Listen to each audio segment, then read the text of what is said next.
Amém. Bom dia, paz do Senhor. Somos gratos ao Senhor porque Ele é bom e a sua misericórdia dura para sempre. Amém. Vamos começar a nossa reunião nessa noite. Noite, eu sempre digo noite. Vamos ler Êxodo, capítulo 20, versículo 12. E em seguida, Provérbios 1, 8 e 9. Hoje é o Dia das Mães, né? Vamos começar o livro de Efésios. E o apóstolo Paulo traz à memória isso aqui. Honre o seu pai e a sua mãe para que você tenha uma vida longa na terra que o Senhor, seu Deus, lhe dá. Êxodo 20, 12. Provérbios 1, 8 e 9. Diz assim: meu filho, ouça o ensino do seu pai e não despreze a instrução de sua mãe, porque será um diadema de graça para a sua cabeça e colares para o seu pescoço. Vamos orar e nos colocar na presença do Senhor. Muito obrigada, Jesus, por esse momento, pelas nossas vidas, pela tua palavra, pelos teus ensinamentos, porque o Senhor ouve as nossas orações e nos aperfeiçoa.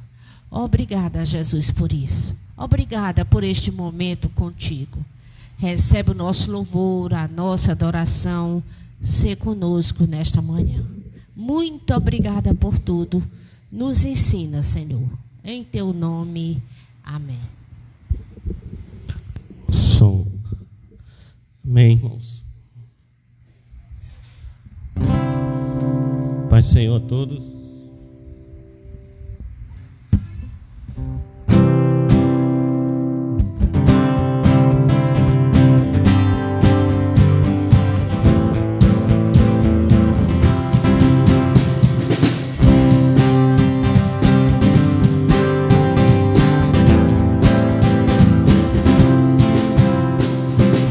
Eu te agradeço, Deus, por se lembrar de mim e pelo teu favor, que me faz crescer. Eu vivo pela fé e não vacilo. Eu não paro nisso. Sou de Deus, sou de Cristo. Você mudou a minha história e fez o que ninguém podia imaginar. Você acreditou e isso é tudo. Só vivo pra você, não sou do mundo não. A honra, a glória, a força e o louvor a Deus. E o levantar das minhas mãos é pra dizer que eu te pertenço, Deus.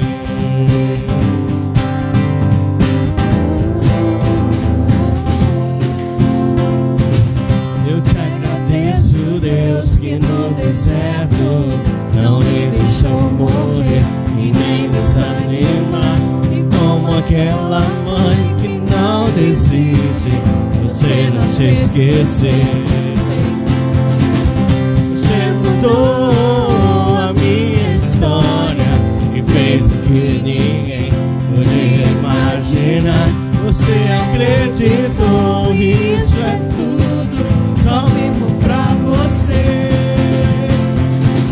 A honra, a glória, a força e o louvor a Deus. E o levantar das minhas mãos é pra dizer que te pertenço, Deus. A honra, a glória, a força e o louvor a Deus.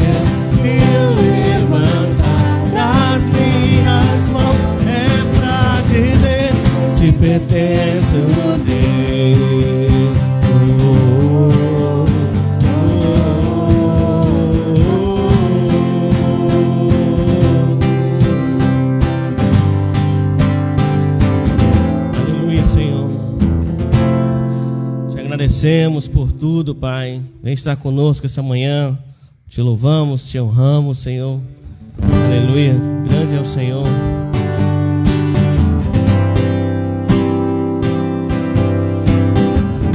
Grande é o Senhor e muito digno de louvor.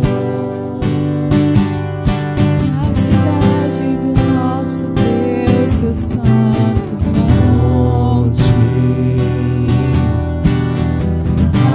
alegria de toda a terra.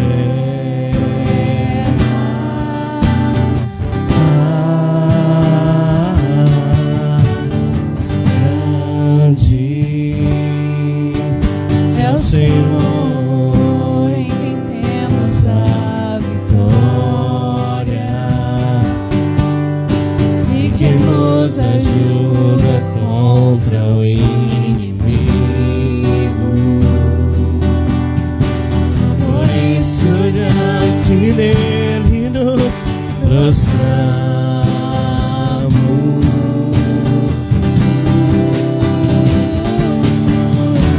Queremos o teu nome agradecer.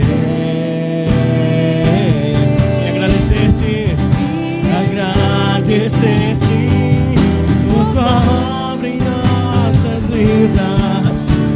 Confiamos em teu infinito amor. Só tu és o Deus eterno sobre toda a terra e céu.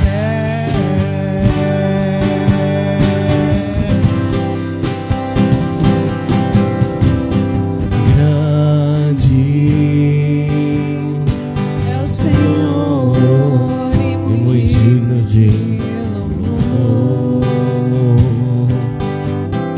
na cidade do nosso Deus, seu santo monte.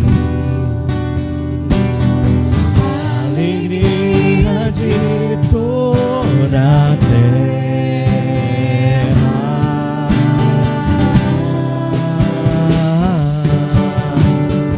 Grande É o Senhor em quem temos a vitória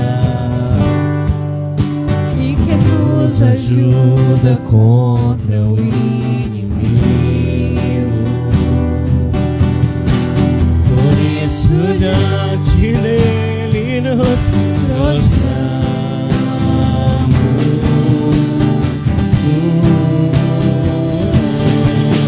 Queremos o teu nome agradecer e agradecer-te por tua obra em nossas vidas. Confiamos em teu infinito amor. Só tu és o Deus eterno sobre toda a terra e céu.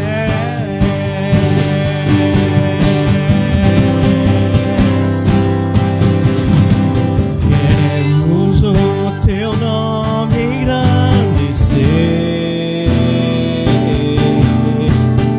e agradecer-te por tua obra em nossas vidas.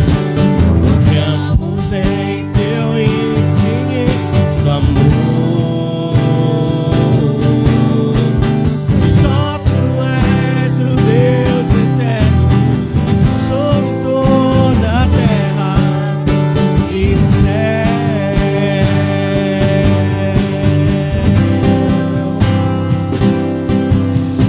E céu.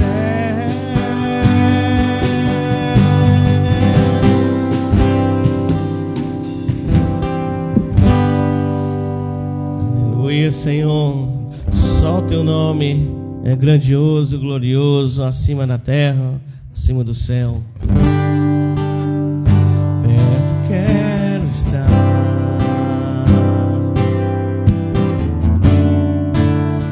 junto aos teus teus pés,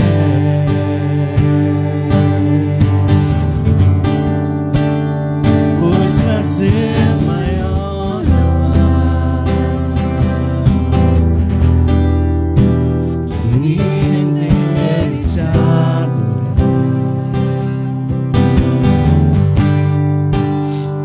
Tudo que há em mim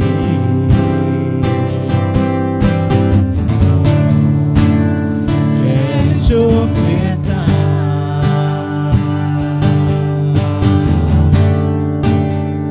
mas ainda é pouco eu sei, se comparado ao que eu tenho. Não sou apenas servo, Meu amigo me tornei.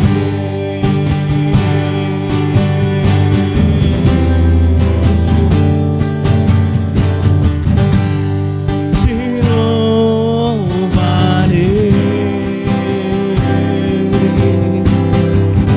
não importa as circunstâncias, adorarei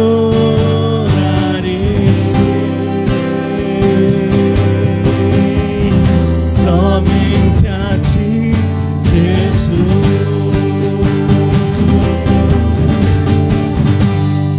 Te louvarei,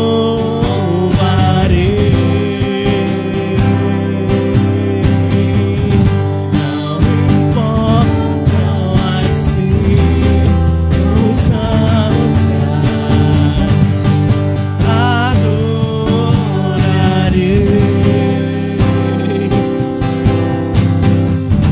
somente a ti, Jesus.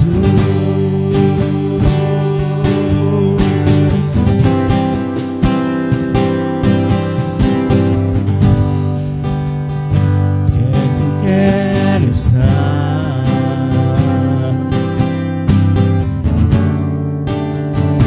junto aos teus pés,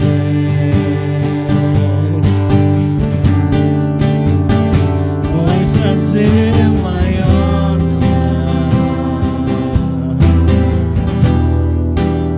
que me render e te adorar. Tudo que há em mim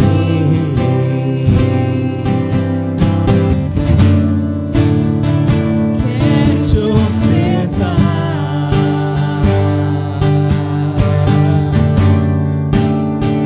mas ainda é pouco eu sei,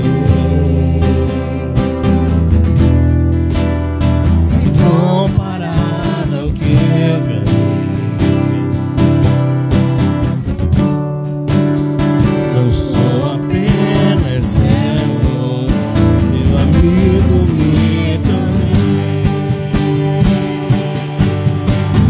Louvarei, te louvarei,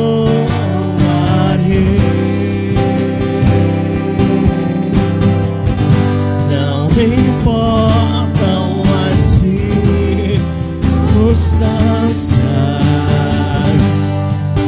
adorarei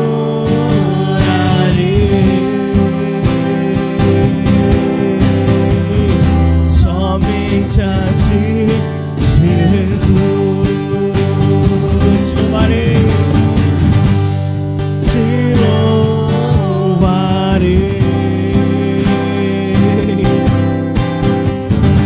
não importam as circunstâncias,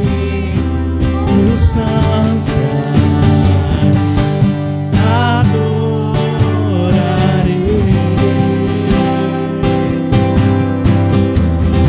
somente a ti, Jesus. Somente a ti, Jesus.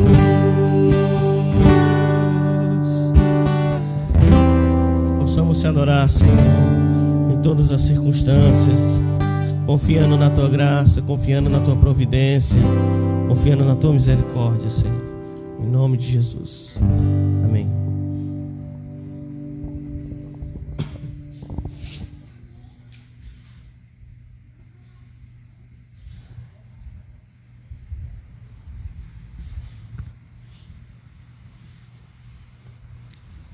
Vamos colocar diante do Senhor nossos dízimos e as nossas ofertas. Somos gratos ao Senhor porque Ele tem nos sustentado. Muito obrigada, Jesus, pelos dízimos, pelas ofertas, pelas nossas vidas, porque o Senhor tem nos sustentado e tem nos ensinado que é bom ser grato ao Senhor e confiar na Tua provisão. Ajuda-nos, Pai. Nos ajuda a compreender essas coisas e que nada venha faltar na mesa dos Teus filhos, tampouco na Tua igreja. No Teu nome, amém.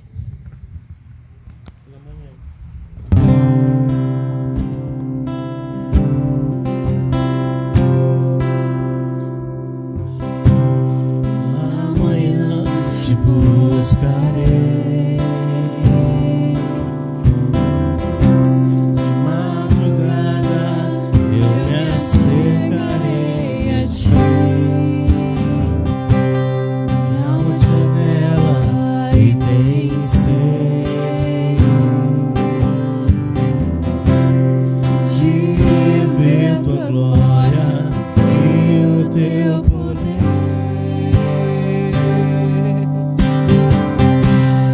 Teu socorro vem descer,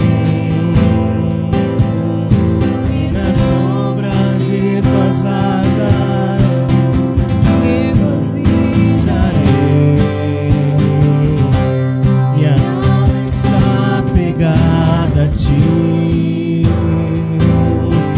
porque esta nessa me tem sustentado. A tua destra me tem sustentado.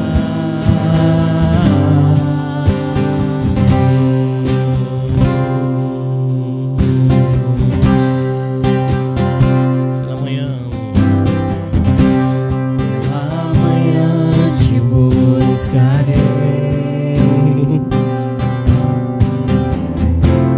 de madrugada eu me achegarei a ti. Minha alma te anela e tem sede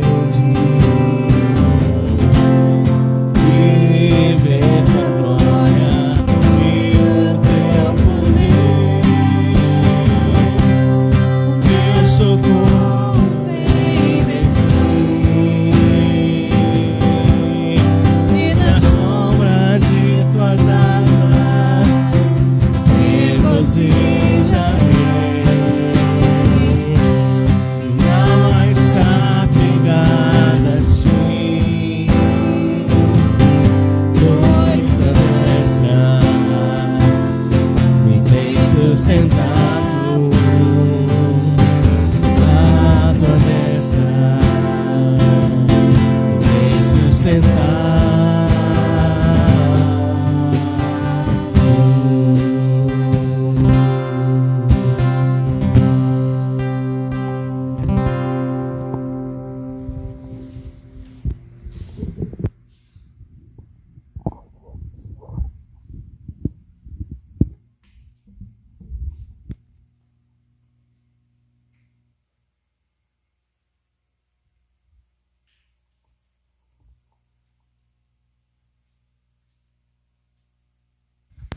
Amém. Querem vir para a gente orar para o cultinho?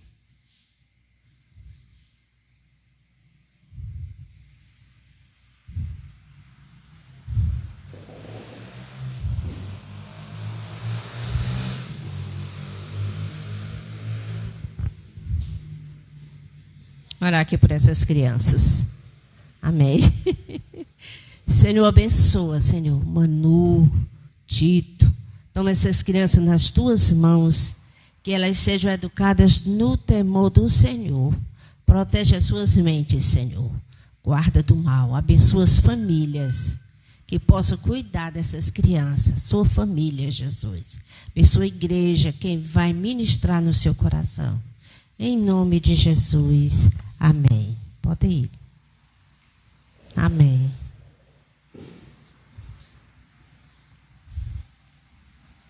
Essa semana nós vamos começar o livro de Efésios, a carta aos Efésios. Hoje, Dia das Mães, né? Que Deus abençoe as famílias, né? E quem está ministrando no coração dessas crianças. Que a gente, pela misericórdia de Deus, possa educar essa nova geração no temor do Senhor. Que sejam crianças educadas para o Senhor. Às vezes quando as crianças são pequenas, muitos pensam na profissão, no dinheiro, devido às dificuldades nessa vida. Mas que sejam, em primeiro lugar, crianças do Senhor. Amém? Que o Senhor abençoe todos nós. Vamos abrir nossas Bíblias em Efésios, capítulo 1, versículos 1 a 3.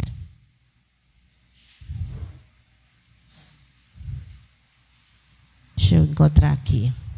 É uma cartinha pequena. 2 Coríntios, Gálatas, Efésios.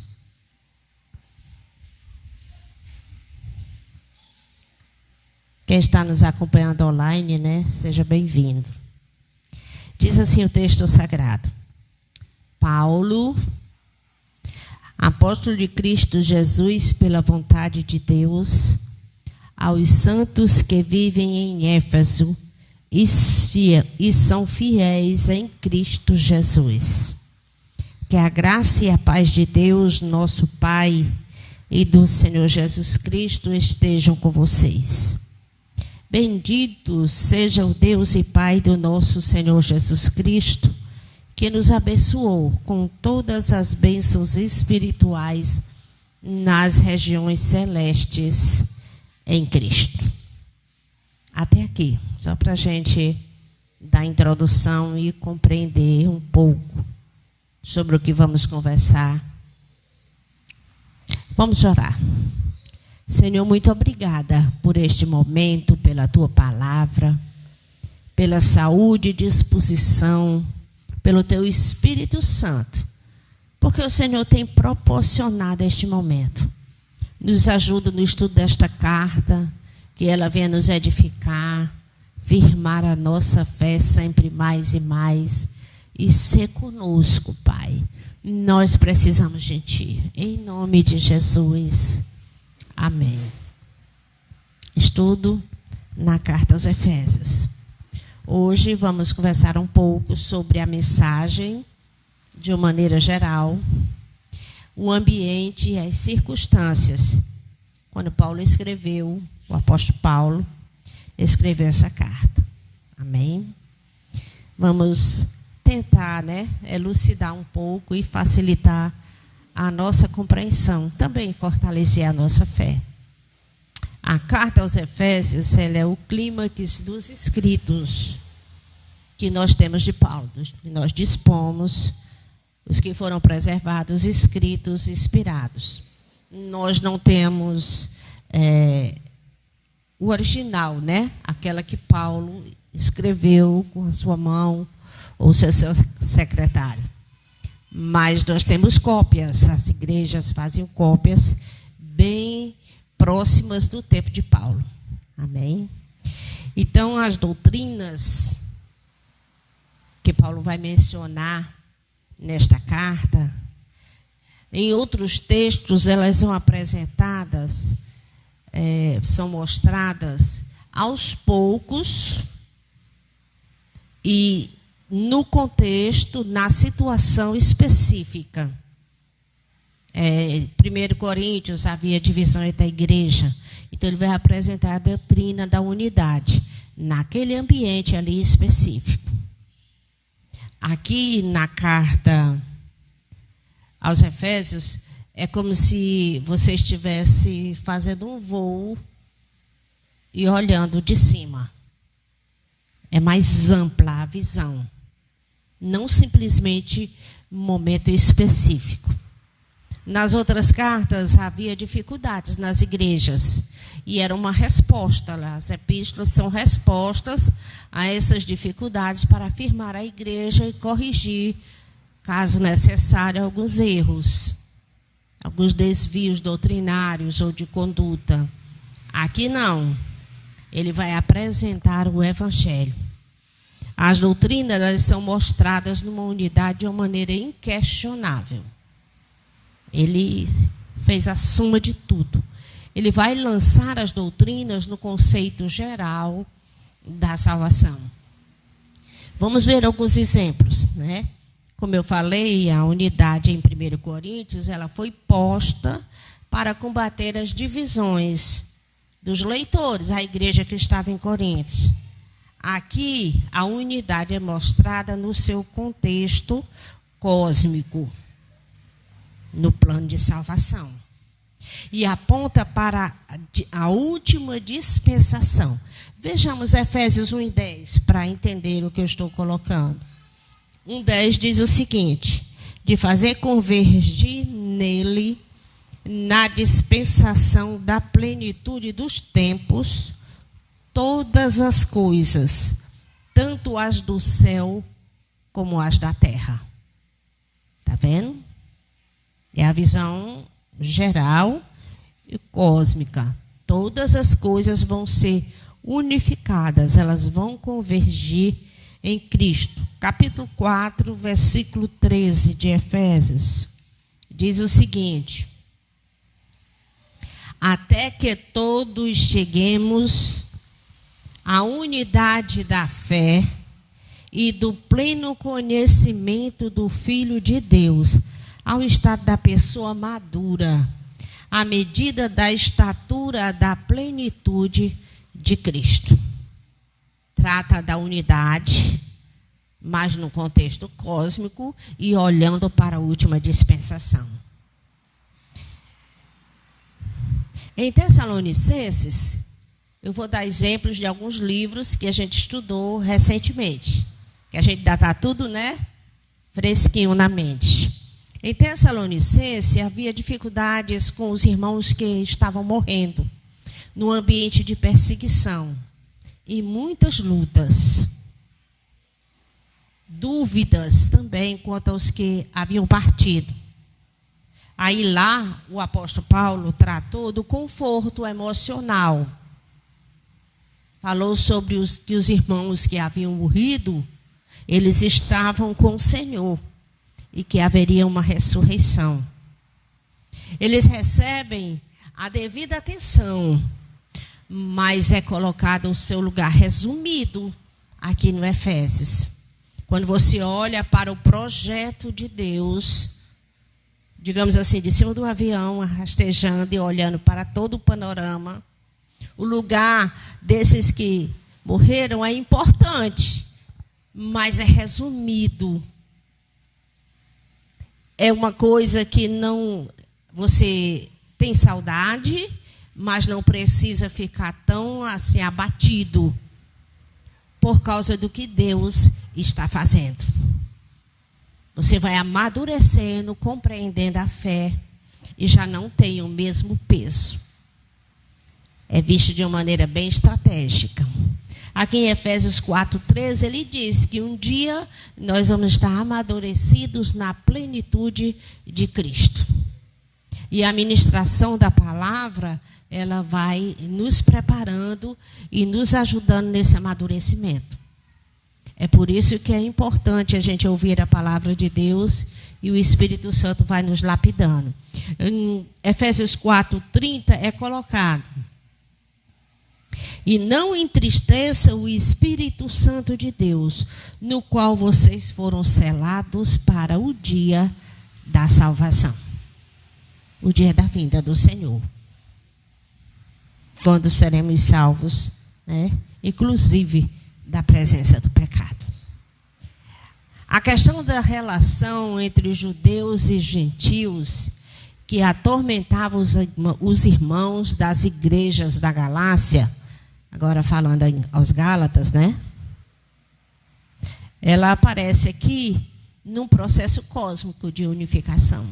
Lá em Gálatas, ele vai combater aquela heresia, os judaizantes, e resolver o problema imediato da igreja.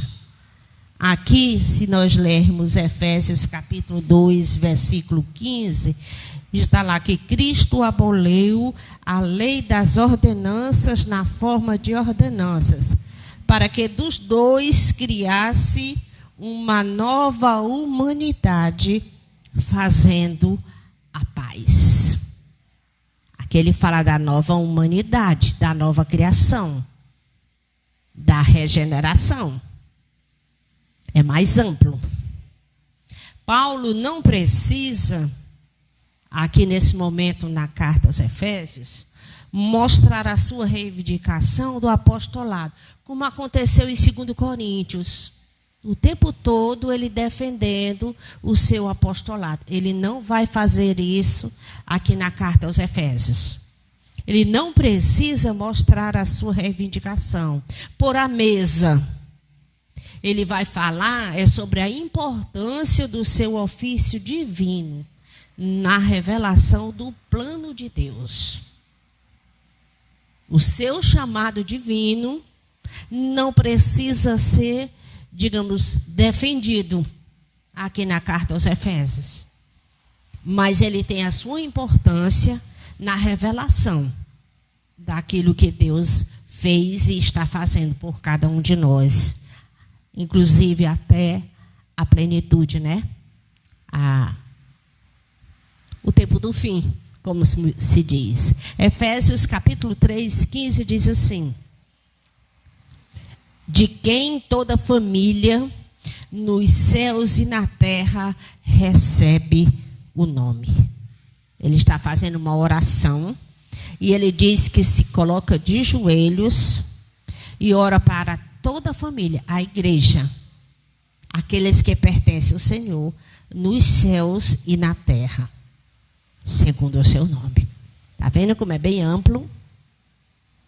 A carta aos Efésios, ela é o clímax adequado e a motivação por trás de todas as atividades e da doutrina que Paulo ensinou. Ele é o clímax, ele chegou, é como se ele fosse subindo. Ele vai ensinando aquilo que Jesus o ensinou, né? E ele vai ministrando. E quando chega lá no clímax, cima lá nós temos a carta aos Efésios. Tudo que Deus fez e está fazendo na sua criação, na sua igreja, em prol da nossa salvação. Vamos, no primeiro momento, ver algumas coisas sobre a evangelização da cidade de Éfeso, para a gente reconhecer a necessidade, porque ele fez algumas abordagens, à medida que a gente foi estudando. A evangelização da cidade de Éfeso, algumas características da cidade. Para isso, vamos para Atos dos Apóstolos, história da igreja, capítulo 19, versículo 1. Depois nós vamos ler o 23. Atos 19, 1. Diz assim: aconteceu que, enquanto Apolo estava em Corinto, Paulo, tendo passado pelas regiões mais altas, chegou a Éfeso. Ele já está em Éfeso aqui. Agora vamos para o versículo 23. Por esse tempo, houve grande tumulto em Éfeso por causa do caminho. Pois um ourives chamado Demétrio, que fazia modelos de prata do templo de Diana e que dava muito lucro aos artífices, convocando juntamente com outros do mesmo ofício, disse-lhes: senhores, vocês sabem que nossa prosperidade veio deste ofício. E agora vocês estão vendo e ouvindo que não só em Éfeso, mas em toda a província da Ásia, esse Paulo tem persuadido e desencaminhado muita gente, afirmando que os deuses feitos por mãos humanas não são deuses de verdade. Não somente há o perigo de que o nosso negócio caia em descrédito, como também de que o próprio templo da deusa Diana seja considerado sem valor e até venha a ser destruída a majestade daquele que toda a província da Ásia e o mundo adoram. Nós vemos aqui um templo importante nessa cidade, que chamava atenção, muitos viajavam para lá. Nós vemos a idolatria, eles vendiam imagens religiosas, e em meio a essas imagens religiosas, Paulo chegou à cidade e começou a pregar que aquilo estava errado. Aí levantou-se esse homem Demétrio e tomou a atitude e começou a denunciar o apóstolo. Vai haver um tumulto. Alguns irmãos vão ser levados. E Paulo não se entrega porque ele é contido pela igreja. O que a gente precisa entender? Né? Se nós voltarmos para Deuteronômio 32, 16 e 17, já Moisés dizia que onde há idolatria, há adoração de demônios. Moisés falava sobre isso. Por trás daquela imagem, há uma adoração específica de demônio. Em 1 Coríntios, capítulo 10, versículo 20, o apóstolo Paulo diz que aqueles que adoram ídolos adoram a demônios. Aí nós já vemos a questão muito evidente de uma guerra espiritual, é ou não é? Por conta da idolatria. Nós queremos chamar a atenção para esse contexto. Nem sempre a guerra espiritual se apresenta assim, como está sendo colocado aqui no livro de Atos. Mas houve oposição e oposição espiritual, séria, desde o início da evangelização, naquela parte da província da Ásia. A Ásia é uma das províncias, das principais províncias romanas. E o centro era a cidade de Éfeso. Já no século I, era uma grande metrópole, aquela área, e havia muita gente vinha visitar questões comerciais e religiosas. Esse templo de que eu falei, que vai ser objeto de polêmica por causa da evangelização aqui, esse templo é chamado do Templo de Diana, ou então da deusa Artemis. Artemis, Diana é em romano, né? Artemis no grego. E era considerado uma das 7 maravilhas do mundo. Se destacava. Alguns estudiosos dizem que levou 220 anos para ser construído. E era assim, numa colina, a 1.600 metros da cidade. Não era distante, 1,5 km. Vai ser a pé com muita facilidade. Hoje, né? Que dirá na antiguidade. Então, havia esse destaque e houve esse embate logo no início. Aqui no versículo 23 diz que o ourives chamados Demétrio. Por que ourives? Porque Demétrio, esse ourives. As profissões, elas se organizavam em associações. Ele deveria ser o chefe dessa associação, dessa corporação de artífices, pessoas que faziam miniaturas, imagens religiosas. E ele tomou a iniciativa e começou a liderar aquilo ali.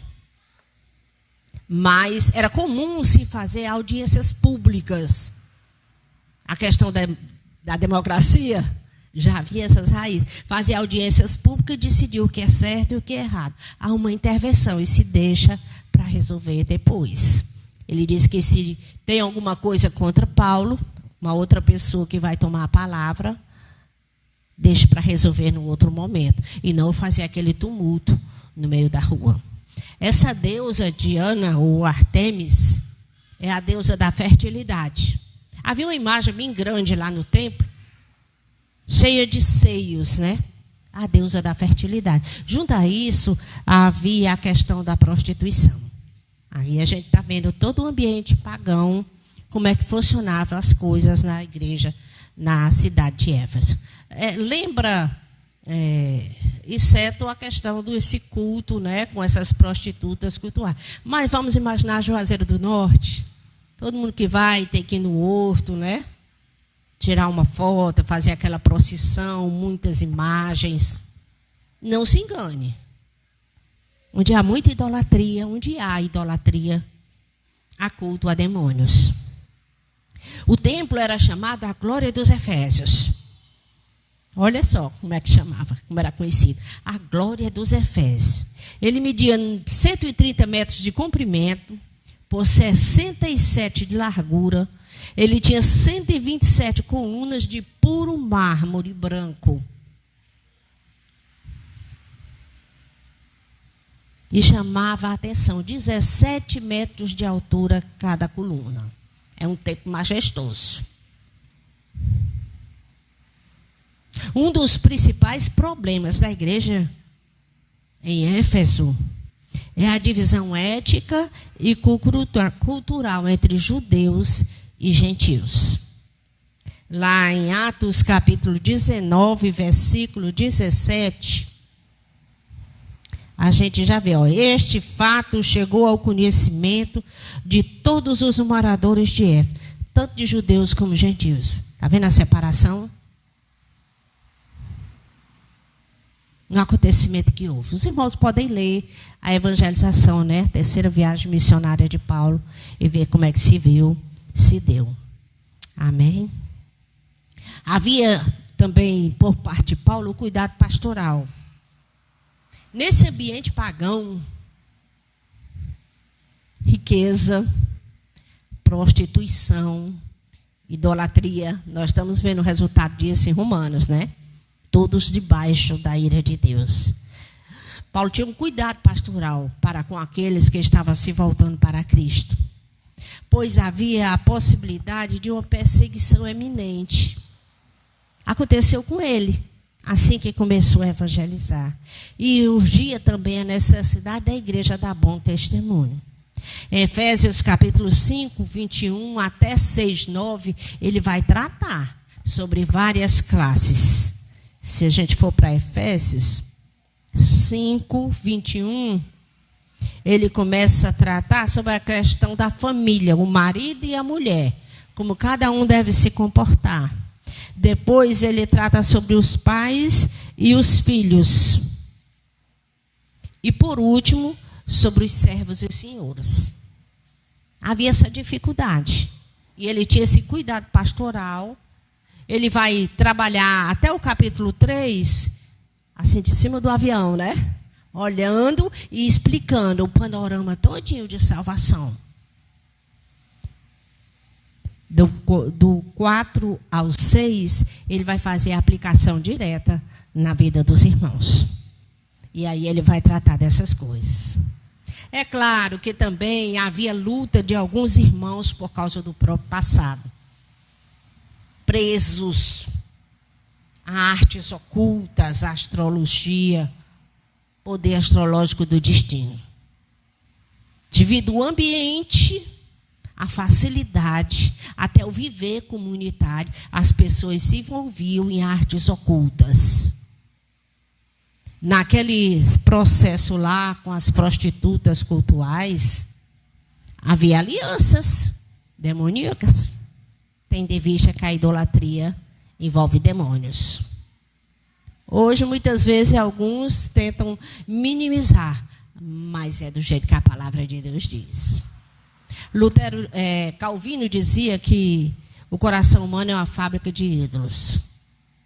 Se você não adora o Senhor, você adora outra coisa. Pronto. Até você mesmo. As suas opiniões, eu mesma, se forem contrários àquilo que o Senhor deseja, é um ídolo. Até egolatria. Está vendo? Egolatria é um ídolo. Autor e destinatários dessa carta. O autor, o apóstolo Paulo. Os pais da igreja não tinham dúvidas sobre a autoria desta carta. O apóstolo Paulo. Ele se identifica. É lógico que é diferente. agora na Idade Moderna, né? Alguns questionaram o apóstolo Paulo, porque as outras cartas são bem diretas. Parece que Paulo está disparando uma metralhadora. Por exemplo, Coríntios, ele está estudando, ele vai falar com a igreja de Coríntios. Ele diz: os irmãos da casa de Cloé mandaram me dizer isso. Eu digo que é assim. Está vendo? É bem direto. Mas aqui, como a gente já falou, é a visão panorâmica. Ele vai explicar o plano de salvação como um todo. Depois a gente vai ver o quanto isso é importante para as nossas vidas. É preciso entender, Efésios 1 aqui, o texto que nós lemos, que diz assim, ó: Paulo, apóstolo de Cristo Jesus, pela vontade de Deus aos santos que vivem em Éfeso e são fiéis em Cristo Jesus. Essa expressão aqui, em Éfeso, como nós falamos, nós não temos originais, nós temos cópias. Os irmãos recebiam a carta e copiavam, com o maior cuidado. E eles passavam, né, para as igrejas. Nós podíamos dizer que a da igreja de Éfeso, que é o centro cultural, né, e comercial da Ásia Menor lá, para as regiões próximas, alguns estudiosos colocam até 150 quilômetros havia igrejas desse nascedouro, a partir de Éfeso, como se ela fosse o centro. No 3º e 4º século, nós temos pelo menos 3 manuscritos copiados, dos mais dignos de nota, a questão do cuidado, né? Os estudiosos dizem que eles não têm essa palavra em Éfeso. Não tem. Por causa disso, alguns argumentam que essa carta não foi escrita para essa igreja em Éfeso especificamente. Por causa desses 3 manuscritos. É como se fosse assim, tem 4 manuscritos que a gente bate o martelo. 3 deles não tem Éfeso. Estou dando esse exemplo assim para ficar claro na nossa compreensão. Aí eles dizem, por que isso? É preciso entender que não havia Bíblias como temos hoje. E muitas vezes as cartas eram circulares. Elas passavam em várias igrejas. Lembra que eu falei? 150 quilômetros. Eu já vi alguns estudiosos botar 60 quilômetros o raio que se expandiu. Igrejas partindo do centro de Éfeso. Já outros chegam até 150 quilômetros. Havia muitas igrejas nesses locais. E eram copiados manuscritos. Contando letra, ajeitando, mas era copiado. Então, por causa disso, vamos ler Colossenses, um pouco à frente, Efésios, temos Filipenses, Colossenses, vamos ver esse exemplo. Capítulo 4, versículo 15 e 16, diz assim, olha essa observação que vai falar sobre cartas circulares. Saudem os irmãos de Laodiceia, bem como Ninfa e a igreja que se reúne na casa dela. E depois que esta carta tiver sido lida entre vocês, faz com que ela seja lida também na igreja dos laodicenses. E vocês leiam também a carta que vier de Laodiceia. Está aqui. Paulo estava preso. É chamado cartas da prisão. Nós temos Efésios, Colossenses, Filipenses e aquela cartinha curta para Filemão. Essas cartas foram escritas no mesmo momento e enviadas pela mesma pessoa, provavelmente de Roma. E essa carta aqui, a igreja de Laodiceia, não aparece no Cânon Sagrado, mas ela foi enviada e ele disse para a igreja de Colossos ler a carta de Laodiceia e que a igreja de Laodiceia também lê a carta da igreja de Colossos, mostrando a questão da carta circulares. Alguns até colocam que, quem sabe, Éfeso não seria essa carta da Laodiceia, mas isso é especulação, nós não podemos ter certeza. É só para marcar isso, para a gente compreender o chão que a gente vai pisar.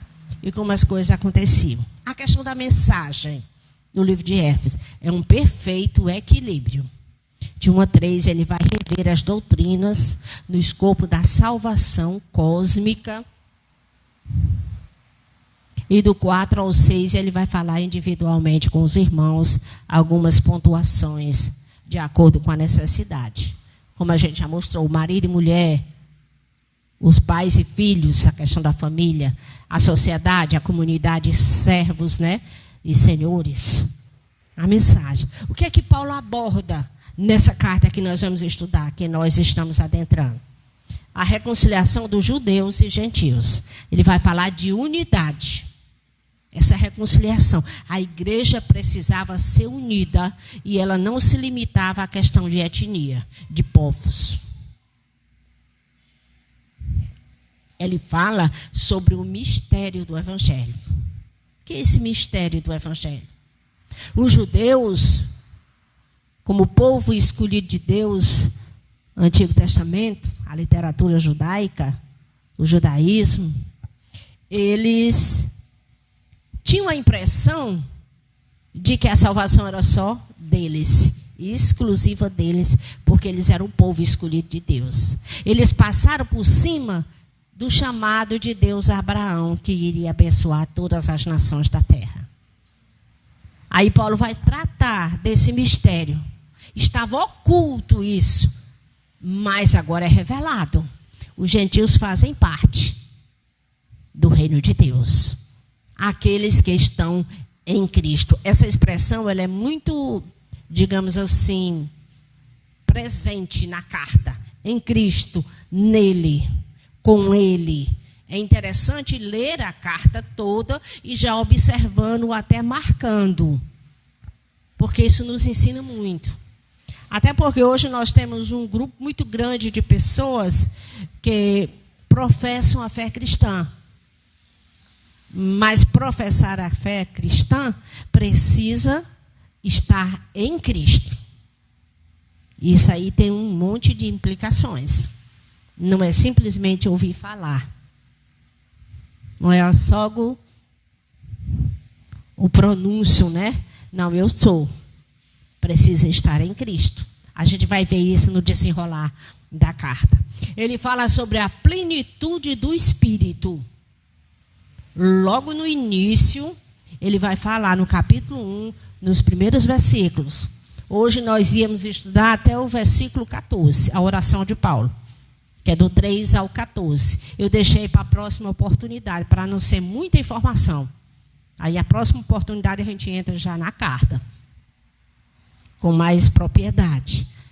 Então é preciso perceber isso. Ele fala da plenitude do Espírito. Para o judaísmo, aqueles que esperavam o Messias prometido, a plenitude do Espírito, quando o Espírito viesse sobre toda a carne, está profetizado lá em Joel, é os últimos dias. Batista tem falado sobre isso. E o Bruno também, quando eles estão abordando Romanos. Está vendo como vai juntando as informações? E Miqueias, os últimos dias. Então o judeu entendia isso. Havia a profecia em Jeremias, em Ezequiel, que nos últimos dias o Espírito viria. E eles tinham dificuldade com a obediência a Deus, à lei. E o Espírito viria e ia pegar aquele coração de pedra que não se submetia à lei de Deus e dar um coração de carne. Lá no livro de João a gente vê o novo nascimento. Já é usada essa expressão, Jesus e Nicodemos. Então ele vai falar sobre a plenitude do Espírito, porque ele vai falar sobre aqueles que estão em Cristo e mostrar o plano de salvação de uma maneira cósmica. Aí ele tem que falar na plenitude do Espírito, porque Deus fez e continua fazendo. O Espírito está entre nós. Ele fala sobre isso. Ele fala sobre a família, a dificuldade da prostituição, do testemunho cristão. O pater família, o pai de família, ele podia castigar, até matar. A lei romana protegia naquele tempo. Não tinha essa questão de direitos humanos, né? Como se tem hoje. E tinha a questão da prostituição, divórcios.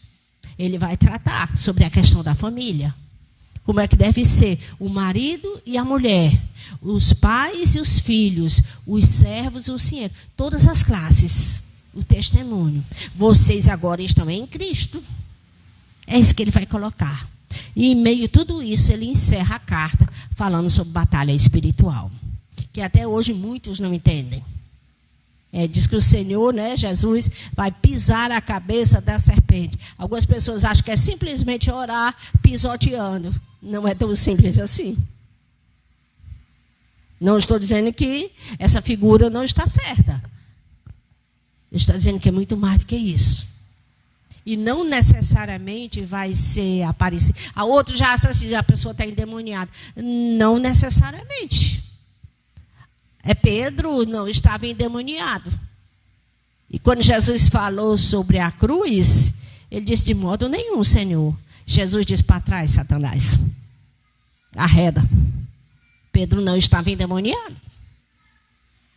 Se a mensagem trazida é anticristã, né? A gente vê, essa novela que está passando, Gênesis, é exagerado. Porque na teologia dessa denominação é tudo muito demonizado, né? Eu acho um pouco exagero. Mas, de certa forma, para nós que estamos do outro lado, é interessante observar. A sutileza, o ouvido, a guerra espiritual. O tempo, lá pelo ano 64, 62, 64, o tempo que foi escrita essa carta, e Paulo estava preso em Roma. As cartas da prisão, né? Colossenses, Filipenses, Filemão e Efésios. Vamos fazer algumas aplicações. Em primeiro lugar, a necessidade da compreensão do Evangelho, não apenas como salvação individual, mas também de uma maneira cósmica, bem ampla. Efésios 1:3, o apóstolo Paulo vai dizer, Efésios 1:3. Vamos chamar a atenção para essa expressão aqui. Bendito seja o Deus e Pai do nosso Senhor Jesus Cristo, que nos abençoou com todas as bênçãos espirituais nas regiões celestiais em Cristo. Por a gente estar lendo o Antigo Testamento, o Pentateuco, nós vemos constantemente a promessa de bênção material. A terra, é ou não é? Fala de uma escravidão. Ou é a compreensão da leitura da Escritura? É uma escravidão. O povo que ia descender de Abraão ia passar, ainda em Gênesis tem a profecia, 430 anos no Egito, ia ser escravizado. Depois o Senhor, com braço forte e mão poderosa, ia libertá-los e trazê-los para uma terra que emana leite e mel. A bênção material. Fala de uma peregrinação no deserto, uma libertação e uma peregrinação no deserto. E de uma herança, que seria a terra. Pronto. Mas Paulo não está falando disso. Ele fala de regiões celestiais e de bênção espirituais. Na leitura do Novo Testamento, especificamente do apóstolo Paulo, nós nunca deixamos de ser escravos. Nós somos libertos. A igreja. Mas essa questão, por isso que diz servos de Cristo, o Evangelho segundo Marcos, o servo do Senhor. E nós não podemos ser maior do que o nosso Senhor, então somos servos também, passaremos também por dificuldades. Essa questão, você é escravo, mas agora é liberto. O Egito é como se fosse o mundo, o faraó, o diabo. Está vendo os tipos, a tipologia bíblica para a compreensão. O deserto, na compreensão, é a caminhada cristã. A busca da herança, na esperança da herança. Mas para Israel a herança era a terra. Aqui na igreja, em Éfeso, os gentios, ele fala de bênçãos espirituais nas regiões celestiais em Cristo. Quando chega no livro de João, fica muito claro, a libertação é do pecado. O sofrimento humano, as lutas, as doenças, até as doenças é colocado de certa forma assim, a gente percebe. Tudo consequência do pecado. Um desequilíbrio. Lembra que Paulo vai mostrar a questão, a visão cósmica da salvação? Isaías diz que Deus enxugará do nosso rosto toda lágrima. O leão e o cordeiro, a criança, né? Ali pegando na casinha da serpente, na toca. É espiritual. É a libertação do pecado que causa todo o mal. No ambiente espiritualizado e permeado do mal, o Senhor vem e arranca alguns. Liberta do pecado. Por enquanto ainda estamos nesse ambiente, em meio ao pecado, mas não mais presos a ele. É isso que Paulo vai explicar. Não mais presos a ele, liberto do pecado, caminhando para a nossa herança, mas não simplesmente uma herança. Nos antigos diziam no céu, é ou não é? Algumas pessoas creem assim, olha, no céu, a gente vai andar na vida cristã, caminhar com Deus, e vai chegar um momento em que nós vamos partir e vamos para o céu. Mas se você for ler Romanos, está vendo como vai clareando a nossa mente na compreensão? Vai falar de toda a criação. Diz que a criação, Romanos 8, geme pela restauração, porque ela será também redimida. Deus não vai abrir mão daquilo que Ele criou muito bom. Bom e muito bom. Tudo que Ele criou não foi bom. Muito bom. E vai tirar alguns e levar para o céu e deixar aqui ao caos. Não. Toda a criação vai ser renovada e já está sendo renovada em Cristo. É isso que o apóstolo Paulo está dizendo. Toda. O dilúvio. Essa semana eu vi alguém explicando. Gostei de ver alguém explicar. Perguntaram sobre dinossauros. Como é que ficam os dinossauros? Eles existiram? Eles morreram? Não ficou nada, né? Aí a pessoa pegou e explicou.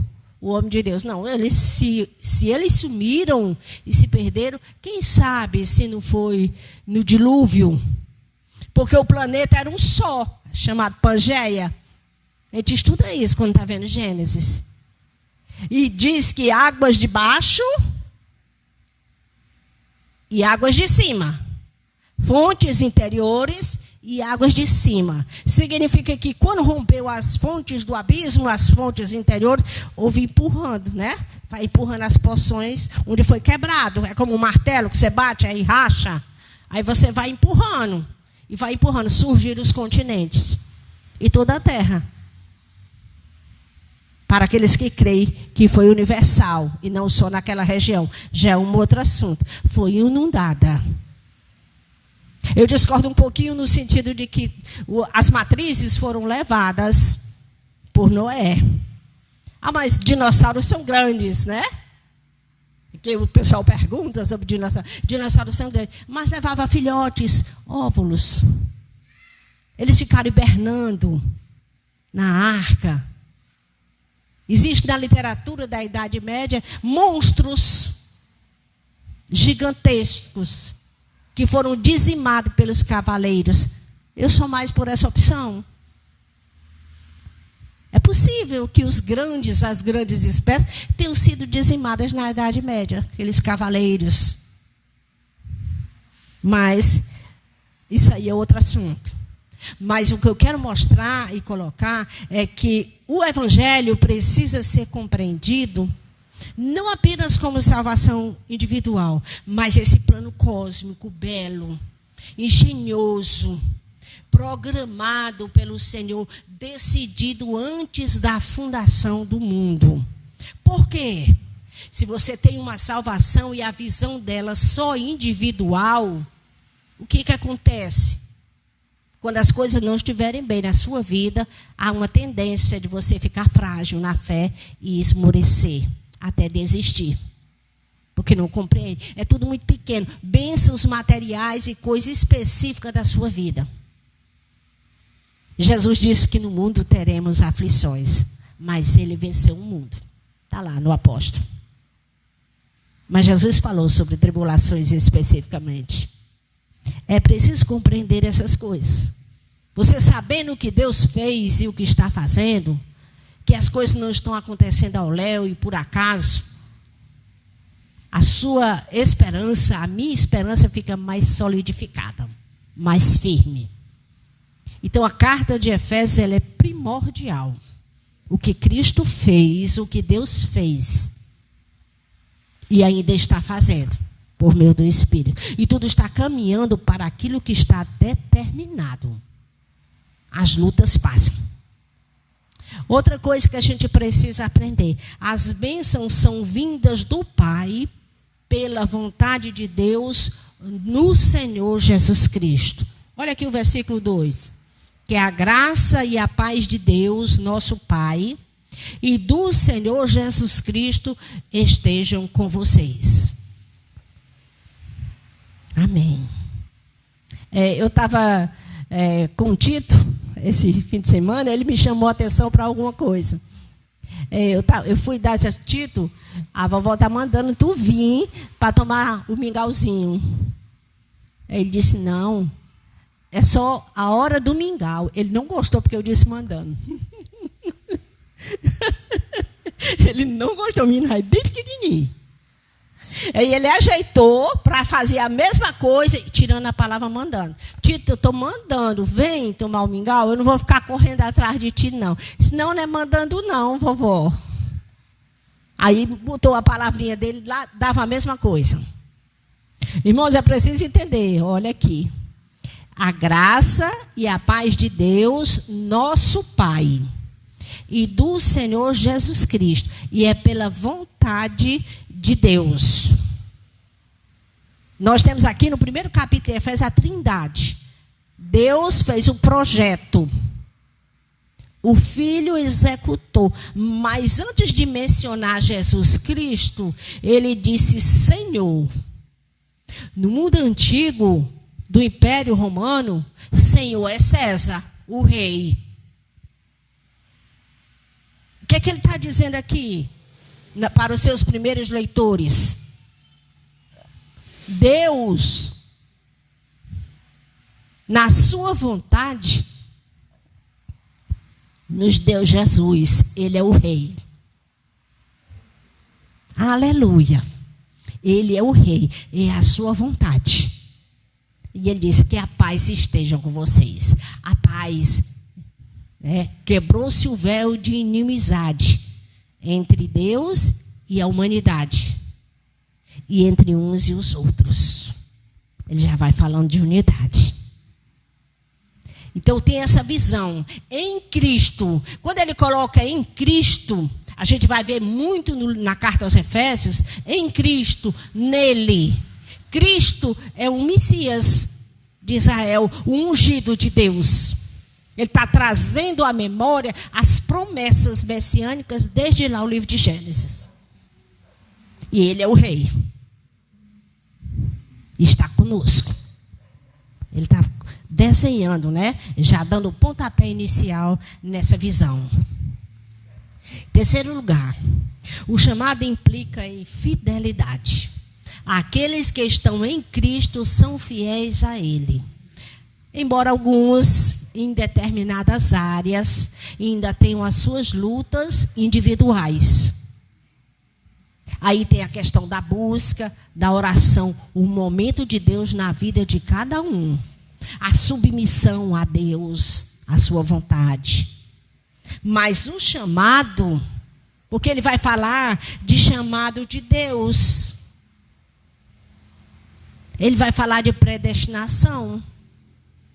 Coisas que a gente não sabe nem explicar. Como é que Deus escolhe alguns e outros não?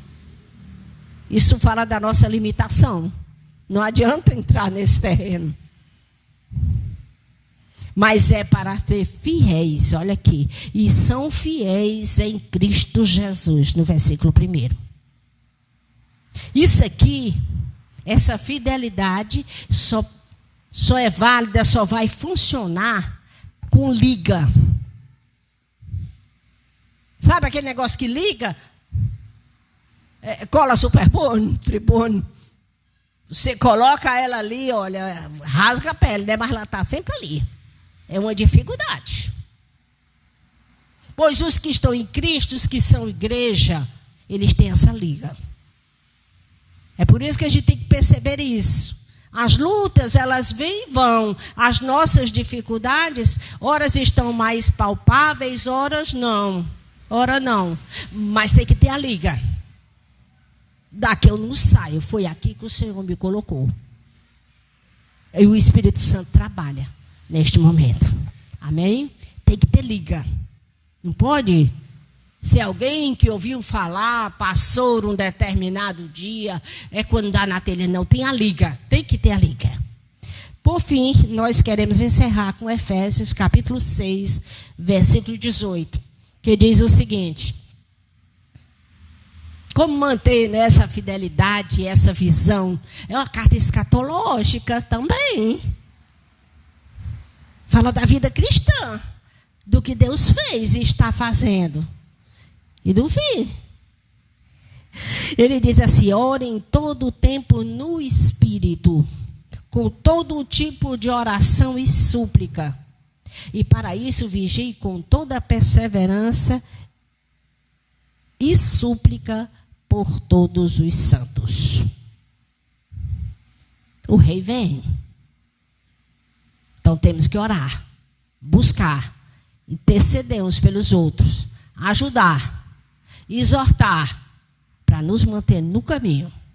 Porque o que Deus tem na questão da vida cristã, que nós já falamos, na herança, filhos, né? A nossa herança é celestial. Toda a terra como o tabernáculo de Deus. Toda a criação. E nós reinando com o rei. Aleluia. É isso que o Senhor tem para as nossas vidas. E é sobre isso que vamos conversar nos próximos momentos. Vamos ficar em pé, vamos orar, colocar a nossa vida diante de Deus e agradecer, porque Ele é bom. Ele é tão bom que nos deixou essa carta, né? É como se ela fosse a suma da suma. E está lá, entendam. Não é tão particular a salvação. Ela é particular e individual, mas ela abrange toda a criação, todo o cosmo de Deus. Ele é o Criador. Jesus, muito obrigada pela Tua palavra. Nos ajuda a compreender essas coisas, estar diante de Ti. Que o Teu Espírito Santo tenha liberdade nas nossas vidas e nos ensine, Senhor. Precisamos de Ti. Ser conosco em todos os momentos. Nos ajuda a olhar para a vida com os Teus olhos, vendo tudo o que o Senhor já fez e o que Ele está fazendo até a consumação dos tempos. Obrigada, Jesus. Obrigada por fazer parte da Tua herança. Por sermos Tua herança, por sermos o Teu povo, porque o Senhor nos escolheu. Ajuda-nos a compreender essas coisas e ser conosco em todos os momentos. No Teu nome, amém. Levante a sua mão para o céu. Que a graça do Senhor Jesus, o amor do Pai, o Seu Espírito Santo, a sua paz, repouse sobre todos nós, toda a igreja, para todo o sempre. Amém. Deus abençoe em nome de Jesus. Quando a gente diz para todo sempre, a gente está falando da questão escatológica. Por que a gente está colocando isso?